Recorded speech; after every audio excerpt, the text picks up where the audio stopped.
सरकार का एजेंडा है कि देश की जनता गरीब हो। सरकारें संविधान को नहीं मानती, कोर्ट कचहरी को नहीं मानती, इलेक्शन कमीशन को नहीं मानती। पॉलिटिकल पार्टी चुप बैठ गई है, सारा जो विपक्ष है चुप बैठ गया। आपके बच्चों को उकसाने का काम करा जाएगा। हिंदू मुस्लिम की बात आपके बीच में करी जाएगी। क्या नेताओं के बच्चे हिंदू मुस्लिम की बात करते हैं? वे एजुकेशन की बात करते हैं, वे बढ़िया स्कूलों में यूनिवर्सिटी में पढ़ाई का काम करते हैं। उनके दिमाग में कोई हिंदू मुस्लिम नहीं है। जिन किसान के खेत में जंगली जानवर मरा, वो किसान जेल में बंद है। खेत से कमजोर हो जाए, खेत से नफरत करें, अपनी जमीन को बेचें, किसान लेबर में तब्दील हो। इंडस्ट्री लगेगी तो उसके लिए सस्ती लेबर चाहिए। तो बीज की कंपनियां भी खेती पे अपना अधिकार जमा रही है। गुजारा करेगा कि जमीन बेचता रहे। 100 किसी के पास में 2 बीघे हैं तो 200 गज का प्लॉट बेच दे, उससे अपना गुजारा कर ले। ये सरकारों की प्लान है कि जब देश आजादी का 100वां वर्ष मनाएगा, उस टाइम तक आपकी 60% जमीन बड़े उद्योगपतियों के पास में चली जाएगी। फसलें हम आंदोलन करते हैं जब नहीं बिकती, फसलें हम दिन में नहीं बेच पाते, लेकिन जमीन का खरीदार रात में भी है। तो नजरें जमीन के ऊपर हैं। आंदोलन करना पड़ेगा, संगठन बनाने पड़ेंगे आपको, खर्चे कम करने पड़ेंगे। यहां पे भी हम देख रहे हैं प्रयागराज में, यहां मंच के आसपास भी हमने देखा है, नशे का भी बहुत इस्तेमाल यहां के लोग करते हैं। ये कहां से आएगा? अगर परिवार के हर सदस्य ये काम करने लगेंगे तो कैसे गुजारा होगा? अपने बच्चों को पढ़ाने का काम करो, बढ़िया यूनिवर्सिटी इलाहाबाद, प्रयागराज का पूरे देश और दुनिया में नाम है, उसका फायदा उठाने का काम करो। सरकारों की पॉलिसियां वो नहीं कि इंडस्ट्रीज लगेगी और उसमें परमानेंट लोगों को करेंगे। सरकार ने तो जो मिलिट्री है उसको भी 4 साल की नौकरी दी है, वो अब चीजें भूल जाओ।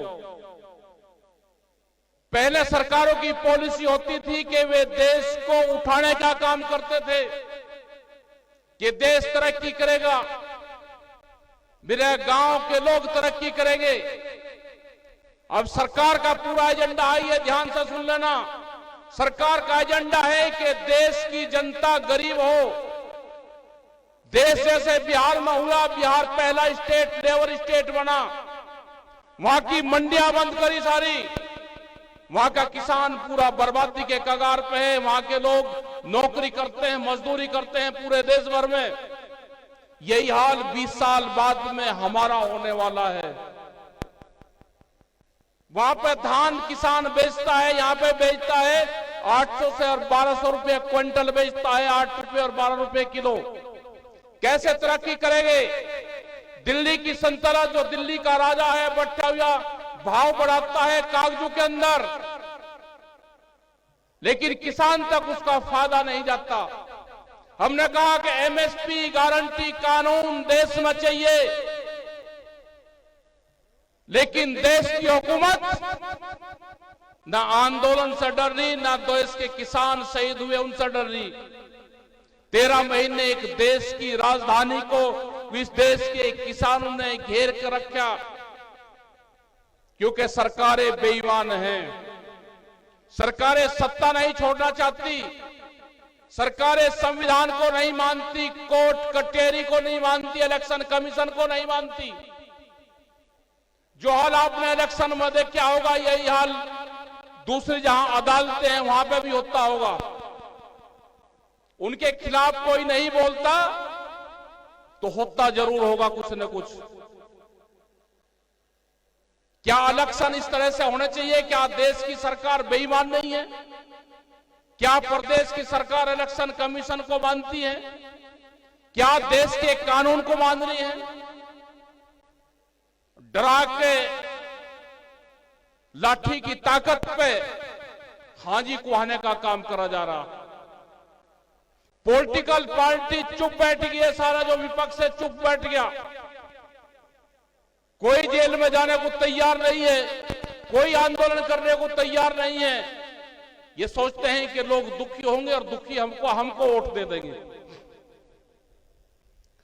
वे भी ये सोचते हैं कि लोग परेशान हों। विपक्ष की हमारी एक भूमिका होगी कि लोग परेशान होंगे तो वोट तुमको दे देंगे। ये दोनों मौसी मौसी के हैं, मामा फुप्पी के हैं। सत्ता पक्ष और विपक्ष एक हैं। जब सरकार आ जाती है तो उनके खिलाफ भी आंदोलन करने पड़ते हैं। आपको वोट जहां देनी वोट दे लो, न किसी का झंडा न किसी का बैनर उठाओ, अपने आंदोलन पे ध्यान दो। आंदोलन पे इस देश को आंदोलन बचाएगा, कोई नहीं बचा सकता। इस देश में फिर आंदोलन होंगे, लेकिन जो सत्तारूढ़ पार्टी है, जो सरकारें हैं, वे किसान संगठनों को तोड़ने का काम करा जा रहा। बहुत से नए किसान संगठन बनवाए, और भी किसान संगठन बनेंगे। जातिवाद पे बनेंगे किसान संगठन, धर्मवाद पे किसान संगठन बनेंगे। आपके बच्चों को उकसाने का काम करा जाएगा। हिंदू मुस्लिम की बात आपके बीच में करी जाएगी। क्या उससे ये देश चलेगा?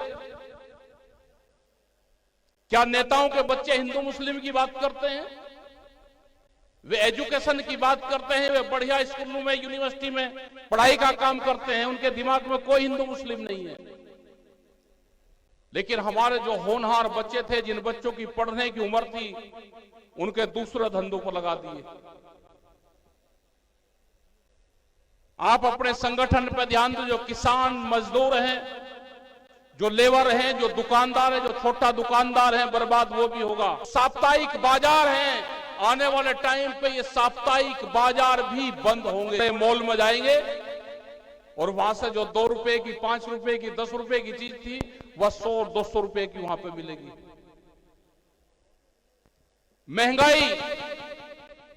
महंगाई बढ़ रही है, परचेजिंग पावर है नहीं, तो आदमी जमीन बेचेगा। आप अपने आंदोलन पे ध्यान दो, संगठन पे ध्यान दो। इसी को ही, जब आपके संगठन मजबूत होंगे, इसी से ही ये देश बचेगा, ये किसान बचेगा, ये आदिवासी बचेंगे। आपने देखा होगा कि ये मुख्यमंत्री किसी को भी बना देते हैं। छत्तीसगढ़ में आदिवासी मुख्यमंत्री बनाया। हसदेव के हमारे बहुत पुराने जंगल थे वहां पे, वे जंगल को काट दिया। उसमें कोयला था, वो अडानी को दे रहे हैं, उसको अलाट कर रहे हैं अडानी अंबानियों को। अभी कश्मीर से फोन आए 3 दिन पहले, वहां का किसान भी, जो सेब का किसान है, दुखी है। वहां पे भी स्टोर में रखा हुआ सेब है, मतलब तंग हालात है उसकी भी। क्या यहां पे कोई सेब सस्ता है? लेकिन वहां पे प्रॉब्लम आ रही है, उनको लागू नहीं होता। जो भारत सरकार ने रेट निर्धारित किया, कोई भी खरीदार हो उसके कम पे खरीदारी ना करें। ये एमएसपी गारंटी कानून है। यहां के भी बहुत इशू है। भूमि अधिग्रहण का पूरे देश भर में, पूरे उत्तर प्रदेश का इशू है। 2013 के बाद में कोई भी सर्किल रेट नहीं बढ़ाया, 12 और 13 के बाद में सर्किल रेट नहीं बढ़े। और दूसरा एक बड़ा षड्यंत्र, जब किसी गांव की जमीन को लेते हैं, उस गांव को कागजों में शहर लिखते हैं। अगर शहर लिखा जाएगा तो उसके दुगुना देना पड़ेगा, 4 गुना नहीं देना पड़ता। गांव को कागजों में शहर लिखा और दुगुना रेट दिया। और जब उस गांव को अधिग्रहण करना हो, जब जमीन अधिग्रहण होगी, गांव को उठाना होगा, तो उस शहरी गांव को फिर गांव कर देते हैं। तो फिर उस गांव को उठाने के लिए फिर गांव का मुआवजा देते हैं। ये एक बहुत बड़ा मकड़ जाल है। इसके लिए भी संघर्ष करने पड़ेंगे। आवारा पशु, अगर पशु खेत खाएं तो कोई दिक्कत नहीं है, और पशु अगर किसान के खेत में इत्तेफाक से डेथ हो जाए तो किसान को जेल। ये बिजनौर के अंदर हुआ। जिन किसान के खेत में जंगली जानवर मरा वो किसान जेल में बंद है, क्योंकि ये चाहते हैं कि किसान खेत से कमजोर हो जाए, खेत से नफरत करें, अपनी जमीन को बेचें, किसान लेबर में तब्दील हो। इंडस्ट्री लगेगी तो उसके लिए सस्ती लेबर चाहिए। किसान अपनी जमीनों को छोड़ दें और ये लेबर बने, फसलों के दाम ना दो, ये अपनी जमीनों को छोड़ छोड़ कर चला जाए। ये बड़ा षड्यंत्र सरकार आपके साथ में रच रही है। बहुत से लोग होंगे बीज खरीदते होंगे, बीज अभी हाइब्रिड बीज आए हैं देश में, और हाइब्रिड के बाद में जीएम सीड आएंगे, जेनेटिकली मॉडिफाइड सीड्स, जिन बीजों में जहर पड़ा हुआ है एक किस्म से, वो तो कोई जानते भी नहीं होंगे कि आने वाले टाइम पे बीज कैसे आने वाले हैं। हाइब्रिड भी बहुत महंगे हैं, वे भी उससे ज्यादा महंगे होंगे, क्योंकि जो हमारी माताएं बहनें पहले सीड का काम करती थी, जो बीज संरक्षण का काम करती थी, घर में ही अपना बीज तैयार करती थी, आज बीज से बीज तैयार नहीं होता है, हाइब्रिड पूरे बीज आ गए। तो बीज की कंपनियां भी खेती पे अपना अधिकार जमा रही है। यहां पे फर्टिलाइजर की बात हुई, आज पूरा देश चिल्ला रहा है कि डीएपी और यूरिया नहीं आ रहा। हमको इससे थोड़ा थोड़ा पीछे हटना पड़ेगा। हमने इसका ट्रायल लिया, आप जितना इसकी तरफ को बढ़ोगे उतना ही ज्यादा आपको खेत में डालना पड़ेगा। जितना आप इसको कम कर दोगे उतना ही आपका खेत भी कम मांगना शुरू कर देगा। तो धीरे धीरे ये जो डीएपी, जो दवाइयां ये हैं, इनका इस्तेमाल कम करो, बीमारी भी कम होगी, फसल थोड़ी सी कम हो जाएगी।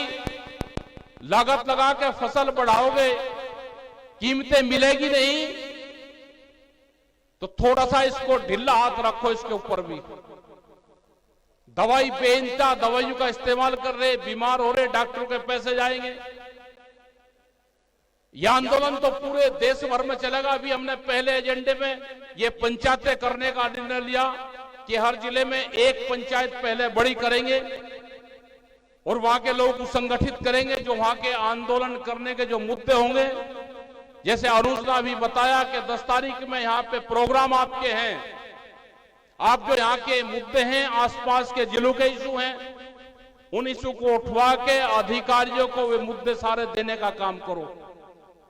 आप लिखट पढ़ में लेकर आओगे तो सरकार भी काम नहीं कर रही, तो इतना काम तो सरकार जरूर कर रही, आपके किसान संगठन के दबाव में, कि सरकार अब किसान का नाम लेना शुरू कर दिया। नेशनल दस्तक की आपसे गुजारिश है कि अगर इसको बचाना चाहते हैं तो नेशनल दस्तक को सब्सक्राइब करने के लिए रेड कलर के सब्सक्राइब बटन को दबाएं, फिर बेल आइकन की घंटी दबाएं। नेशनल दस्तक को बचाने के लिए बहुत जरूरी है कि हर खबर को शेयर करें, लाइक करें, कमेंट जरूर करें।